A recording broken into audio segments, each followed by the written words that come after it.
Doctor Sasmit Patra जी। Chairman sir, माननीय deputy chairman sir, कितना समय है मेरे पास? आप बोले।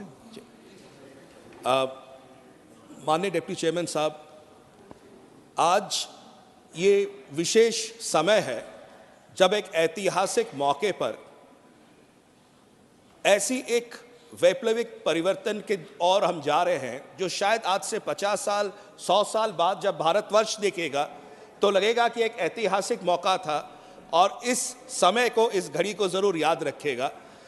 तमाम स्पीकर्स ने कई विषय रखे हैं और मेरी पार्टी की तरफ से, बीजू जनता दल की तरफ से और हमारे नेता श्री नवीन पटनायक जी की तरफ से हम तीनों बिल्स का समर्थन करते हैं। और हमारे पूर्व वक्ता हमारी पार्टी से श्री सुजीत कुमार जी और श्रीमती सुलोता देव जी ने कई विषय रखे हैं, मैं उनको फिर उद्धृत नहीं करूंगा। बट एक बहुत अहम विषय है मान्यवर, और मैं सारे सांसदों को एक विशेष विषय आज बताना चाहता हूं। वो क्या है? वो सिर्फ ये 3 कानूनों के बारे में नहीं है। क्यों जानते हैं मान्यवर?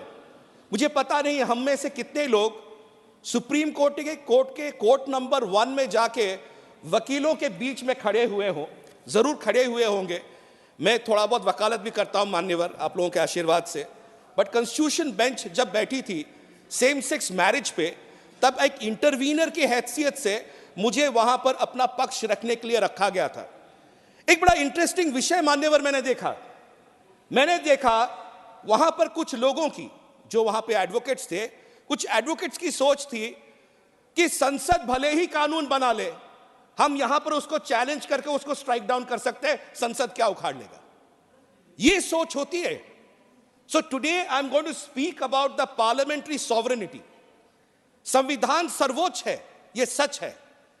हम जैसे जुडिशियरी से जाके जुडिशियल प्रोनाउंसमेंट्स नहीं करते हैं। हम आशा करते हैं कि जैसे हम लेजिस्लेट करते हैं पार्लियामेंट में, हमारा अधिकार भी कहीं अक्षुण्ण रखा जाए। यह बहुत जरूरी है मान्यवर। वो सेम सेक्स मैरिज केस में मैंने जो पक्ष रखा था और आज सदन के सामने वो रखना चाहता हूं, 2 शब्द थे, लेजिस्लेटिव कॉम्पिटेंस। अगर आप इतने बड़े एक सामाजिक बदलाव को लाना चाह रहे हैं तो क्या सिर्फ एक 5 जजों की बेंच निर्णय कर ले और 140 करोड़ की जनता पे उसको दे दिया जाए और कल से हर घर में या हर प्रदेश में और हर जगह सेम सेक्स मैरिज हो सकती है? तो मेरा आर्गुमेंट बहुत स्पष्ट था, इसको सदन को दे दिया जाए। Because the parliament reflects the true conscience and mandate of the people of this country. जब तक पूरे देश 140 करोड़ की जनता के आवाज से हम सब यहां पर आए हैं मान्यवर, इसलिए बहुत जरूरी है। और वहां पर और एक विषय बार बार आता है, और ये माननीय मंत्रीगण है, और कई बार आपको भी जब ब्रीफ किया जा रहा होगा लॉ डिपार्टमेंट से, केशवनंद भारती केस के बारे में बहुत दुहाइयां दी जाती हैं कि केशवनंद भारती केस की वजह से जो बेसिक स्ट्रक्चर है, उस बेसिक स्ट्रक्चर पे पार्लियामेंट का कोई अधिकार नहीं है, हम लोग कोई लेजिस्लेट नहीं कर सकते। मैं उसी बेसिक स्ट्रक्चर के बारे में 2 शब्द कहना चाहता हूं।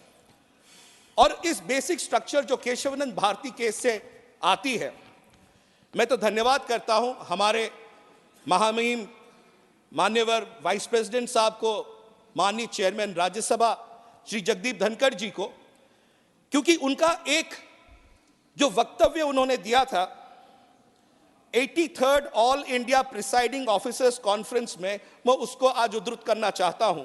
उन्हें बहुत खूबसूरत बात बताई थी बेसिक स्ट्रक्चर और पार्लियामेंट्री सॉवरेनिटी के बारे में। और मैं चाहता हूं कि सदन सुने, क्योंकि कई बार होता है हम सांसद हमारे अधिकार को जाते हुए देखते हैं और चुप्पी साधे खड़े रहते हैं। जुडिशियरी हमारे लेजिस्लेशंस को, एनजेएसी को बिगाड़ देती है, उसको हटा देती है, और उसके बाद 16 राज्य उसको अप्रूव करने के बाद भी एनजेएसी में आज भी हम चुप्पी साधे खड़े हैं।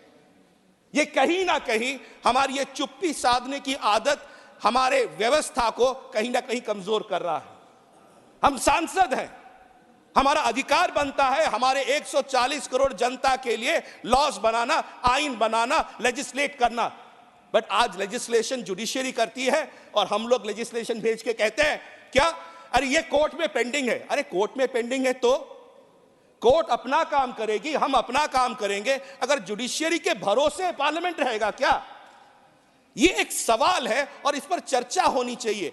तो माननीय उपराष्ट्रपति जी ने जब 83rd all India presiding officers conference में बेसिक स्ट्रक्चर के बारे में और separation of powers, legislature, executive और जुडिशियरी के मापदंडों पे एक बहुत खूबसूरत विषय बोली थी, मैं उसको आपके सामने रखना चाहता हूं। I quote, democracy sustains and blossoms when the legislature, the judiciary and the executive act in tandem and togetherness to fructify constitutional goals and realize aspirations of the people. Judiciary cannot legislate in as much legislature cannot script a judicial verdict. जैसे एक judiciary legislate नहीं कर सकता, हम भी एक judicial pronouncement नहीं दे सकते। तो ये जो बार बार दुहाई दी जाती है, Keshavananda Bharati, pre Keshavananda, post Keshavananda, basic structure, आप लोग इन विषयों पर आप लेजिस्लेट नहीं कर सकते, आपके अधिकार के दायरे में है। ये सदन, भले ही राज्यसभा और लोकसभा दोनों ही सदनों के पास संपूर्ण अधिकार है लेजिस्लेट करने के लिए। यह स्पष्टता रहनी चाहिए। कई बार मैं सुनता हूं सदन में, हम बहुत लॉज बना रहे हैं, बहुत कानून बना रहे हैं, बट जब कानून बनाते हैं कुछ सदस्य कहते हैं, कोई भी पार्टी के हो, कहते हैं सर ये जो है ये जुडिशियरी में लंबित है, ये जो है ये कंटेम्प्ट ऑफ कोर्ट हो जाएगा। अरे सदन, can the parliament ever stand in contempt of court? Can the court give us right and directives? ये भय कैसा है? हम अपने अधिकारों को छोड़ रहे हैं, इसीलिए वो अधिकार वहां जा रहे हैं। तो मान्यवर, ये कई सारे कानून हम बनाते हैं और विशेषकर आज के इस दिन में मैं आपके माध्यम से सरकार से भी कहना चाहता हूं, मजबूत बनिए। ये सदन, ये सांसदों का सदन, ये 140 करोड़ जनता की आवाज है।